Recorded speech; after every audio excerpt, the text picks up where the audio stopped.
Tired of skyrocketing electricity bill of your home, factory or commercial space? Switch to solar power with AB Solar Power System. Cut your electricity bill up to 100%. Book a free consultation by our experts team. AB Solar Power Systems. Zero your electricity bill by powering a cleaner tomorrow. వక్ఫ్ చట్ట సవరణ బిల్లుకు మద్దతిచ్చి చంద్రబాబు నాయుడు రాజ్యాంగాన్ని అవమానించారు అంటూ ఉన్నారు sir MIM chief Asaduddin Owaisi. దాంతోపాటు ఇంకో comment కూడా చేశారు. లోకేష్ రాజకీయ భవిష్యత్తును చంద్రబాబు నాశనం చేస్తూ ఉన్నారు. 14 ఏళ్ళు సీఎంగా మీరు చేశారు కదా, ఇక బాధ్యతలు లోకేష్కి అప్పగించండి, ఎలాగూ జూనియర్ ఎన్టీఆర్కు అవకాశం మీరు ఇవ్వరు కదా అంటూ ఆయన సంచలన వ్యాఖ్యలు చేశారు. ఒకసారి ఓవైసీ బయట. तो चंद्रबाबू नायडू से कह रहा हूं कि आपने अपने से ज्यादा नुकसान, अपनी पार्टी से ज्यादा नुकसान आपने अपने बेटे लोकेश का मुस्तकबिल उसको खत्म कर दिया आपने, क्योंकि आपके बाद तो आपका बेटा ही आएगा ना, जूनियर एनटीआर तो नहीं आएगा. अब इतना पॉपुलर है उन्हें, मेरे को नहीं मालूम आता क्या उन्हें, आता क्या नहीं न्यूज बनना ना, ये भी आप लोकेश को परेशान कर दिए. अरे उसका तो देख लेते, कितना तुम करेंगे, तुम हो गया ना 9 साल आंध्र प्रदेश के चीफ मिनिस्टर, 5 साल आंध्र प्रदेश के, बस है बच्चे को देखते अपने, मगर आपने लोकेश को परेशानी में डाल दिया. मेरे भाई सच्चाई बयान कर रहा हूं, ये वक्फ का कानून मुसलमानों से हमारी जायदादों को छीनने के लिए बनाया गया. రైట్ సార్, ఎక్కువ ఓవైసీ పరేషాన్ అవుతున్నట్టు ఉన్నారు లోకేష్ రాజకీయ భవిష్యత్తు. అంటే అది సటైరికల్ కామెంట్, లేకపోతే లోకేష్ రాజకీయ భవిష్యత్తు గురించి ఓవైసీకి ఏముంటుంది ఆరాటం. సో బట్ ఏంటి అక్కడ అంటే ఆయన చెప్పదలుచుకున్నది, లోకేష్ని వెంటనే సీఎం చేయాలి, ఎందుకు చేయలేదు, చేయకపోవడం వల్ల లోకేష్ రాజకీయ భవిష్యత్ ఎఫెక్ట్ అవుతుంది అనే పాయింట్ వాస్తవంగా చెప్తున్నా. దాని వెనకాలన్న అసలు పొలిటికల్ పాయింట్ ఏంటంటే, వక్ఫ్ చట్టానికి తెలుగుదేశం మద్దతు ఇచ్చి తన సెక్యులర్ క్రెడెన్షియల్స్ను దెబ్బతీసుకుంది. ఇది లోకేష్ రాజకీయ భవిష్యత్తును దెబ్బతీస్తుంది అనేది ఆయన మతలబ్. అది లేకపోతే లోకేష్ని ఇప్పుడే సీఎం చేయాలా, ఎప్పుడు సీఎం చేయాలా అనేది అసదుద్దీన్ ఓవైసీ సలహా మీద చంద్రబాబు చేయడు. అసదుద్దీన్ ఓవైసీ కన్నా చంద్రబాబు నాయుడుకు అనేక రెట్లు ఎక్కువ రాజకీయ అనుభవం ఉన్నవాడు. అది పొలిటికల్ విశ్లేషకుడు చేసే పని. సో ఇప్పుడు తాను రాజకీయంగా బలంగా ఉన్నప్పుడే వారసత్వ మార్పు జరిగితే లాభమా, అది అందరూ చెప్పేదే కదా. అది లాభము నష్టము అనేది డిపెండ్స్ ఆన్ సెవరల్ ఫ్యాక్టర్స్. మీరు అఖిలేష్ యాదవ్, ములాయం సింగ్ యాదవ్ రాజకీయంగా బలంగా ఉన్నప్పుడే ముఖ్యమంత్రి చేశాడు. ఆ కరుణానిధి తాను రాజకీయంగా బలంగా ఉన్నప్పుడే స్టాలిన్ను ఒక రకంగా తన వారసుడు అని ఒక రకంగా స్పష్టంగా ప్రకటించాడు.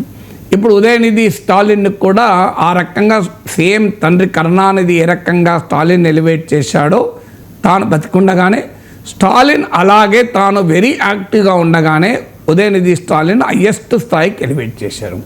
కేసీఆర్ తాను అధికారంలో ఉండగానే కేటీఆర్ను వర్కింగ్ ప్రెసిడెంట్ చేసి క్యాబినెట్లో అప్రకటిత నెంబర్ 2 మినిస్టర్గా చేసి ఎలివేట్ చేశాడు. కానీ ముఖ్యమంత్రి మాత్రం చేయలేదు. దాని పర్యవసనం ఎలా ఉంటుందో తెలియదు ఫ్యూచర్లో. మీకు రాహుల్ గాంధీని 10 ఏళ్ళు యూపీ అధికారంలో ఉన్న సమయంలో ప్రధాని చేయక ఇప్పటికీ సోనియా గాంధీ ఇబ్బందులు పడుతుంది రాహుల్ గాంధీని కూర్చొని. సో అందువల్ల ఈ సమస్యలు ఎప్పుడు కూడా ఉంటాయి రాజకీయాల్లో.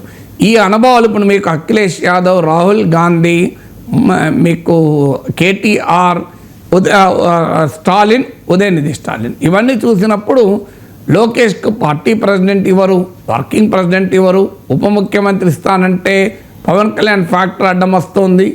దానివల్ల లోకేష్ రాజకీయ ఎదుగుదలకు చంద్రబాబు నాయుడు సందేహించడం, సంకోచించడం వల్ల నష్టం జరుగుతుందనేది ఒక పొలిటికల్ అనాలిసిస్. లేదు మరి లోకేష్ను తొందరగా ప్రమోట్ చేస్తే ప్రజల్లో ఏ రకమైన రియాక్షన్ వస్తుంది, మిత్రపక్షాల్లో ఏ రకమైన రియాక్షన్ వస్తుంది. ఇప్పుడు ఉదాహరణకు లోకేష్నే సీఎం చేశారు అనుకుందాం.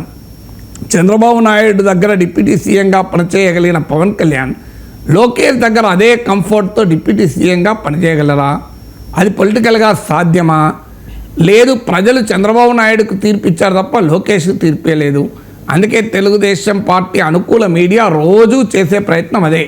లోకేష్ యోగలం వల్లనే ఆంధ్రప్రదేశ్లో కూటమి అధికారంలోకి వచ్చింది. అనేది ఎస్టాబ్లిష్ చేయడానికి మామూలు తపన పడలేదు. తెలుగుదేశం అనుకూల పత్రికలు, టీవీ ఛానళ్ళు, అసలు లోకేష్ వల్లనే పవర్ వచ్చింది. ఈవెన్ పవన్ కళ్యాణ్, చంద్రబాబు నాయుడు కృషి కన్నా కాస్త లోకేష్కే ఎక్కువ మార్కులు ఇద్దామని ప్రయత్నం చేస్తున్నారు. లేకపోతే ఈక్వల్గానే ఇద్దాం. 25% చంద్రబాబు నాయక్ వల్ల, 25% పవన్ కళ్యాణ్ వల్ల, 25% మోడీ వల్ల, 25% లోకేష్ యువగల వల్ల అది. సో అలా బిల్డప్ ఇచ్చిన రాజకీయాల్లో image has to be acquired, it cannot be built-up. నువ్వు రాజకీయాల్లో గుర్తింపు అనేది నీ కష్టార్జితం, అది నువ్వు ఎవరో కావాలని తీసుకొస్తే సాధ్యం కాదు ఎవరికైనా. సో అది తెలుగుదేశం పార్టీ ఆ వాస్తవాన్ని గమనించలేకపోతుంది.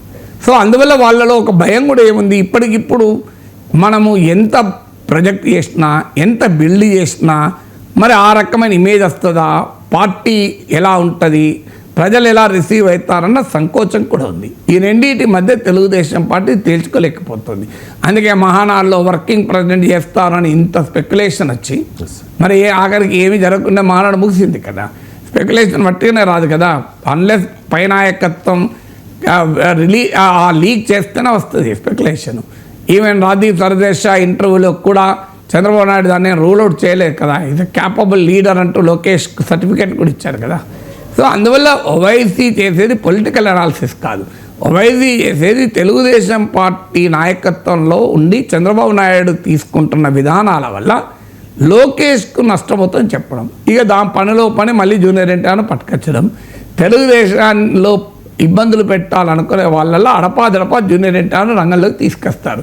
మేరకు నయమాలు నాకు తెలియదు, ఇట్నా పాపులర్ అయ్యా, అంత పాపులరా, నేను అసలు జూనియర్ ఎన్టీఆర్ ఎంత పాపులర్ తెలియదా. అఫ్కోర్స్ ఆయన తెలుగు సినిమాలు చూడకపోవచ్చు, కానీ రాజకీయాల్లో చాలా అనుభవం ఉన్నటువంటి బ్యారిస్టర్ కదా ఓవైసీ. అంత అమాయకుడు కాదు, వెరీ వెరీ పొలిటికలీ షార్ప్. కానీ అదొక తెలివిగా ప్రజల్ని ఉత్కాయించినట్టు చూడు. సో జూనియర్ ఎన్టీఆర్ ఇట్నా పాపులర్ అయ్యా, నేను ముజనైమాలు అంటున్నాడు. సో అందువల్ల జూనియర్ ఎన్టీఆర్ను రంగంలోకి దించి వారసుడు జూనియర్ ఎన్టీఆర్ కాడు కదా, లోకేష్ అవుతాడు కదా అని మళ్ళీ ఎన్టీ రామారావు వారసత్వం ఎవరిది, జూనియర్ ఎన్టీఆర్ దా లోకేష్ దా అనేటువంటి ప్రశ్న పొలిటికల్ డెమోన్లోకి తీసుకొచ్చి తెలుగుదేశం పార్టీ అసలు ఎట్టి పరిస్థితుల్లో నచ్చని ప్రశ్న ఇది, తెలుగుదేశం పార్టీ భరించలేని ప్రశ్న ఇది. ఎందుకంటే ఈ ప్రశ్న వచ్చినప్పుడల్లా టీడీపీ ప్రత్యర్థులకు ఆయుధమై ఇది నందమూరి ప్రభుత్వ పార్టీ తప్ప నారావారి పార్టీ ఎట్లయితుందని మొదలు పెడతారు. సో ఈ ప్రశ్న చాలా ఇబ్బందుల్లో వేస్తుంది. అందువల్ల ఓవైసీ చంద్రబాబు నాయుడు ఇబ్బందుల్లో పెట్టడానికి, తెలుగుదేశం పార్టీలో ఒక ఇబ్బందికరమైన వాతావరణాన్ని రాజకీయ రంగంలో తేవటానికి ఆడినటువంటి ఒక నాటకం అది.